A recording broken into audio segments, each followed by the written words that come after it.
Nga mở cuộc tấn công lớn vào Ukraine, chiếm lại 64% Kursk. Lực lượng không quân Ukraine cho biết Nga đã phóng 14 tên lửa và 161 máy bay không người lái vào nước này trong một cuộc tấn công lớn vào tối ngày 19 tháng 2, giờ địa phương. Lực lượng không quân Ukraine tuyên bố đã bắn hạ 80 máy bay không người lái trong cuộc tấn công mới nhất của Nga. Không rõ có bao nhiêu trong số 14 tên lửa đã bị đánh chặn. Ukraine được cho là đã để tên lửa thoát ra ngoài, gây ra thiệt hại nặng nề. Bộ trưởng Năng lượng Ukraine German Galushchenko viết trên Facebook, Nga đã mở một cuộc tấn công lớn bằng tên lửa và UAV vào cơ sở hạ tầng khí đốt của Ukraine. Trong khi đó, Bộ Quốc phòng Nga cho biết cuộc tấn công của họ nhắm vào các cơ sở hạ tầng khí đốt và năng lượng đảm bảo hoạt động của tổ hợp công nghiệp quân sự của Ukraine.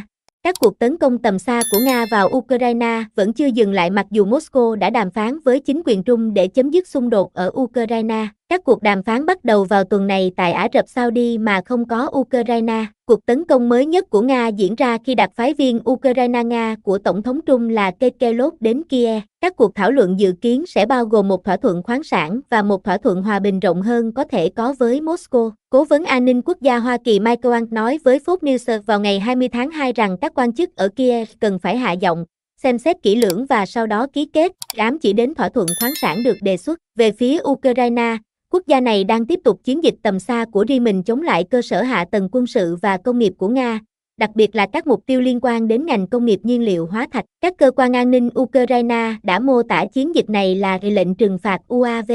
Bộ Quốc phòng Nga cho biết vào ngày 20 tháng 2 rằng lực lượng của họ đã bắn hạ 13 máy bay không người lái của Ukraine trong 24 giờ qua. Hơn 800 km vuông đã được giải phóng, chiếm khoảng 64% lãnh thổ ban đầu bị chiếm đóng. Sergei Rudoky, Phó Tổng tham mưu trưởng thứ nhất của Nga, nói với tờ báo quân sự Granesa Veda, Ukraine đã phát động một cuộc tấn công bất ngờ xuyên biên giới vào Kursk của Nga vào tháng 8 năm 2024. Theo Rudoky, quân đội Ukraine hiện kiểm soát khoảng 500 km vuông trong tổng số 1.268 km vuông mà Kiev ban đầu đã chiếm giữ. Chỉ huy quân sự cấp cao của Ukraine Oleksandr Syrskyi cũng cho biết tuần trước rằng lực lượng Ukraine kiểm soát khoảng 500 km vuông ở Kursk, lãnh thổ mà Kiev coi là một con bài mặt cả quan trọng trong bất kỳ cuộc đàm phán nào nhằm chấm dứt chiến tranh. Vị tướng Nga tuyên bố rằng quân đội Nga hiện đang tiến vào Kursk từ mọi hướng, với quân đội Ukraine rút lui khỏi các vị trí của họ.